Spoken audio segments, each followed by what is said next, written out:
What's up, guys? Just got out of jiu-jitsu class. It is about 8 o'clock in the morning. So I just recently got my brown belt, and I'm dealing with that. When I went to another brown belt ceremony, they used a term called Imposter Syndrome. And for 40-something years, I've never heard that term before, Imposter Syndrome. And when I got my brown belt, I knew exactly what he meant. And now I hear it all the time. And it's just one of those things where it's like, yeah, you kind of doubt yourself and you feel like, hey, did they make a mistake? Right? Did they make a mistake putting me to brown belt? Am I really a brown belt? I don't feel like a brown belt. And that was kind of like today what happened. So we have a morning class, and we got one black belt who I've been training with since he was a blue belt. And then we got me, a brown belt. And then we got a bunch of blues and a couple white belts. And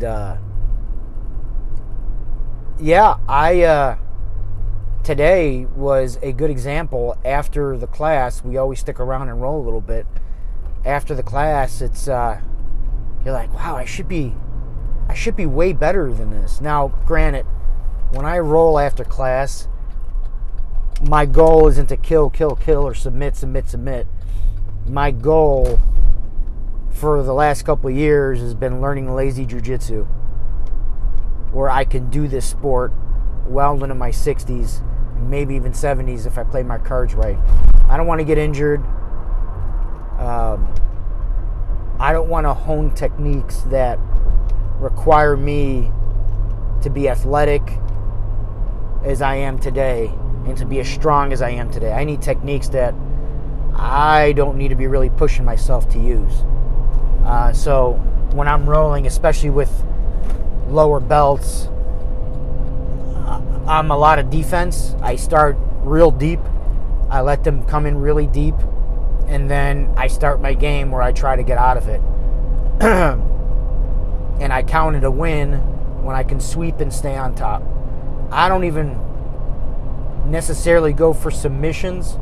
I go for controlling the position at the submission.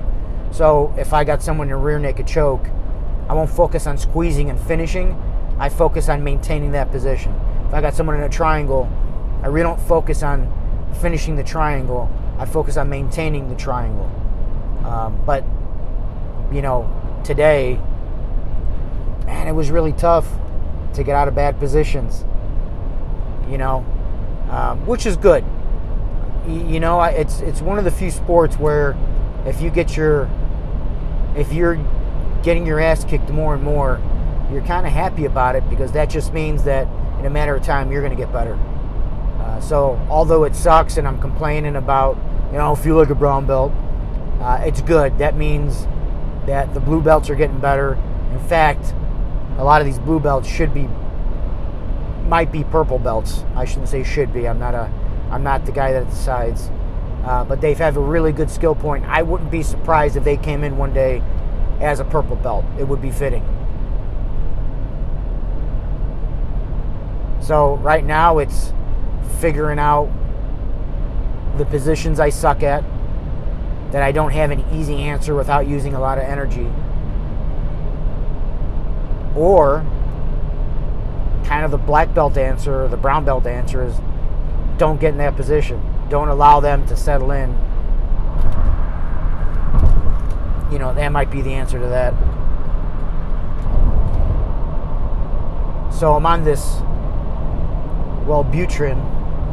If you've seen my shorts, I'm documenting how my journey is with Wellbutrin. I'm taking Wellbutrin SR. It's 100 milligrams. SR stands for sustained release. And I guess the half-life is 12 hours, or does it get out of your system in 12 hours? But from what I read on the internet, you're supposed to take it twice a day, once in the morning, once in the afternoon. There is something called Wellbutrin XL, which is an extended release, and you only take that once a day. I was on XL before, about 20 years ago, and it worked great. The SR, I don't know if I feel anything yet. When I was taking Wellbutrin 20 years ago, after about a half hour of taking my Wellbutrin, I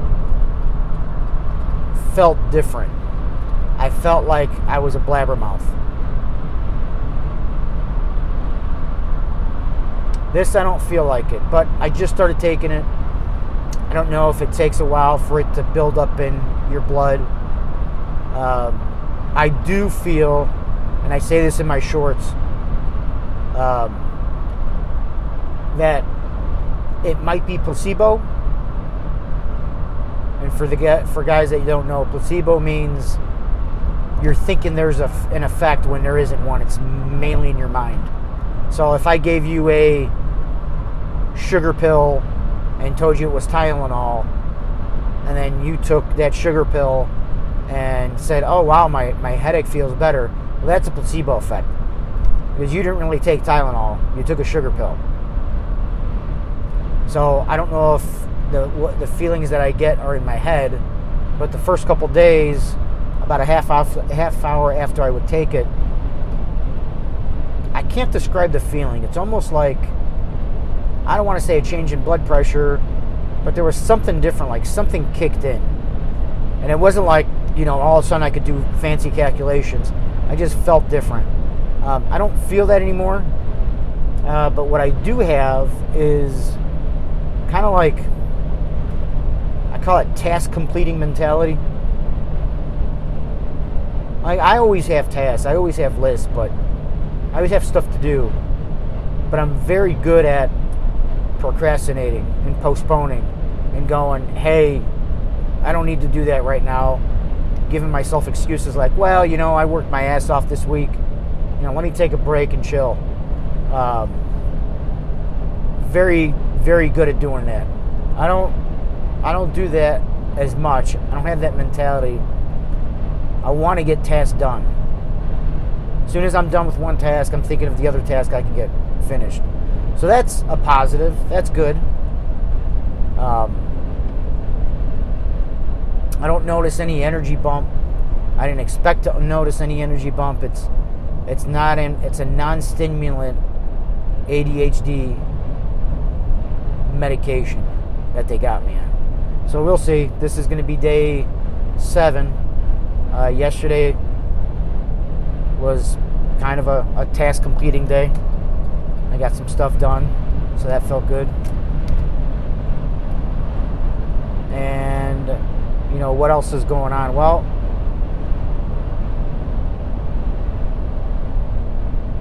I'm back working out again.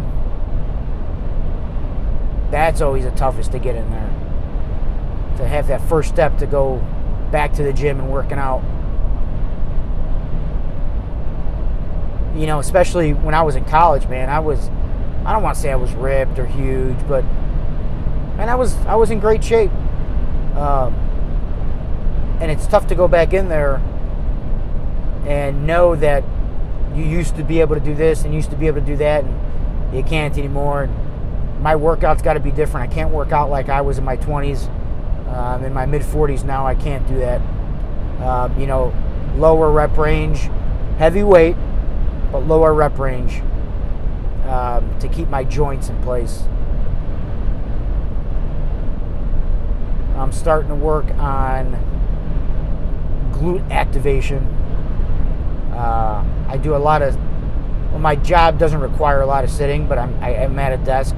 I have a Varidesk, which means I can make it go up and down, so I try to give a lot of time during the day where I'm standing up at my desk, and it helps. Trying to get my ass bigger is basically what I'm trying to do. So I've been working on my hinging technique, which never heard of till like a couple months ago. The hinging technique, where you're hinging at your hip and you're extending your ass backwards. while keeping your legs slightly bent. Slightly bent. And I can feel it when I don't have any weight on there. I can feel my hamstrings and my glutes activate. It's just tough to build that. I'm still building that mind-muscle connection with that. So I try to do body squats, and I try to do hinging with my hand on my back, like my hands behind my back, on my lower back, and hinge that way and build some reps doing that way.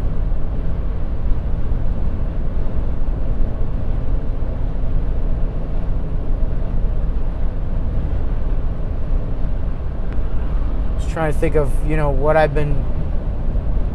what's been going on in the world today, and seeing if anything caught my eye. Like, there's a podcast called the Whatever Podcast I was thinking about the other day, and I watch it. It shows up on my YouTube channel, and the premise of the Whatever Podcast is they have a host. His name's Brian. He used to do videos back in the day on YouTube. They're kind of like, I don't want to call them joke videos, but he was outside interacting with the public and getting people's reactions and maybe fuck with them a little bit. Now he's got a studio, and what he does is he brings mainly women in their 20s, and he interviews them. Man, he looks like he gets a lot of OF workers on his podcast, and basically it's always an argument of these girls saying how they want a traditional man.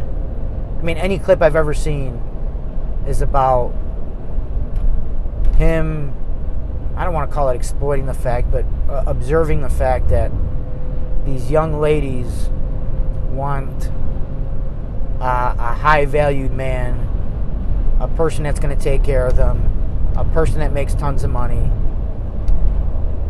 a traditional man, but they're not traditional themselves. And he has them reconcile that. I mean, it makes sense. I watch it. I watch to see, and you can call it a shit show if you want. Watch to see how delusional some of these people are. And there are some guys that maybe don't want a traditional woman and are traditional themselves. I'm sure they're not plentiful, but I think Kevin Samuels, I used to watch him a lot, and it's not that I agree with everything they say, it's just interesting to see the interaction, where a lot of it is, I don't think anybody has a problem with, a female heading the household in 2023. I think people have opinions on it. I think there's some people that are like, hey, I'm neither here nor there for women running the household or being the breadwinner. And I think there's people that have an opinion on it. I think what they're trying to get at is, if you're a female and you're looking for a guy that has certain attributes, you're going to have to know what that type of guy wants in a woman. And it may not be aligned with what you are. And that's kind of a conundrum. I think people get upset when they feel that they deserve certain things or entitled to certain things, but the reality is much different. And that's where a lot of the drama comes in on the show, is a lot of these women who are saying they want a traditional man are not acting in a traditional manner.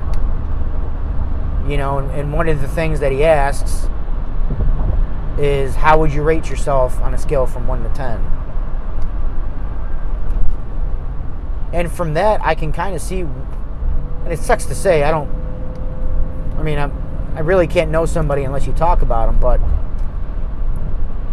you know, I don't think I've ever rated myself as a 10. I'm a 4, if that. But that doesn't mean I'm not confident in myself. That just means I know where I stand on a scale of of attractiveness. Just purely how I look. I'm a shorter guy. I'm bald. I don't got the prettiest face. I got a mangy beard. I might be average at best, but I put myself at a 4. I'm not sad about it. I don't care. That's not my strength. I don't dwell on it. It doesn't matter to me. It's a non-issue.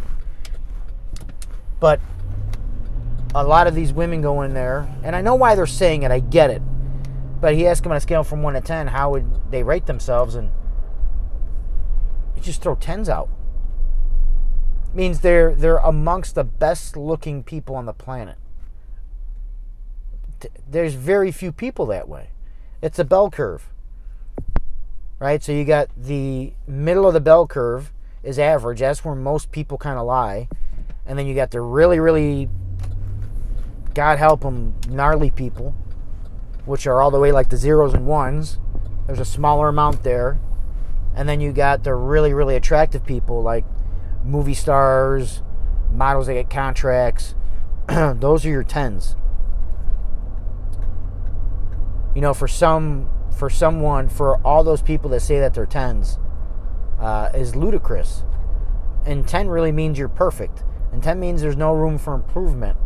Their line of thinking when they're saying that they're 10s is they're trying to be confident. But it has nothing to do with confidence. It has to do with being in touch with reality.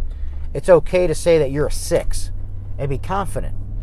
I'm a confident 6. I'm confident that confidence doesn't come in knowing that you're going to get good results. Confidence comes from knowing you're going to be okay regardless of the results. All right? I'm confident in my jiu-jitsu, not because I think I can win. I'm confident in my jiu-jitsu because I'm not worried about the results. I'm confident that I'll make it through. I'll be okay. If it turns out I lose, then I lose. I'll just fix it. I'm okay. I'm confident in that. Confidence is not knowledge that you're going to win or you're going to become successful. Confidence just know you're going to be okay when you do that. Well, I just pulled into my house. Thanks for sticking around with me. Hopefully I have something more interesting to talk about on our next drive. Later, guys. Have a great day.